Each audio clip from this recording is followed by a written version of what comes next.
এই প্রথমবার আমি গেলাম বুধবুধ, আর গিয়েই যে এরকম মাকে দর্শন পাবো আমি তো ভাবতেই পারিনি। আজ আমি গেছিলাম একটা কাজে, আর কাজটা ছিল বুধবুধ বাজার থেকে আদি শনি মন্দিরের ওই সাইডটা। তো ওদিকে যেতে হলে আমাকে বাজারটা পেরিয়ে যেতে হবে। আর বাজারে ছিল সেদিন হাট বসেছিল, অনেকটা ভিড় ছিল, যার জন্য যেতেও পারছিলাম না। এরকম একটা মায়ের মুখ দর্শন না করে কি চলে যাব? তাই দেখো আমরা ওখানে চলে গেলাম থিম দেখতে, মায়ের মুখ দর্শন করতে।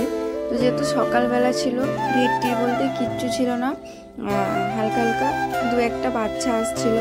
তো আমি গেলাম, একটু মাকে ভালো করে দর্শন করলাম আর একটু ঘুরে ঘুরে দেখছিলাম আর কি।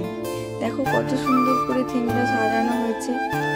এই যে ঝুড়িগুলো, এগুলোর মধ্যে আবার ডিজাইন করেছে, সেগুলো দিয়েই দেখো কত সুন্দর করে আবার গণেশ লক্ষ্মী এরকম তৈরি করেছে।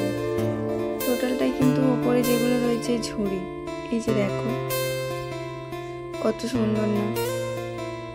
তারপরে মাকে তো দেখছিলাম। তো বুধবুধে বাজারে, বাজার বলতে কিন্তু গোটা বুধবুধে এই একটাই জগদ্ধাত্রী পুজো হয়, তাই খুব সুন্দর করেই পুজোটা করা হয়।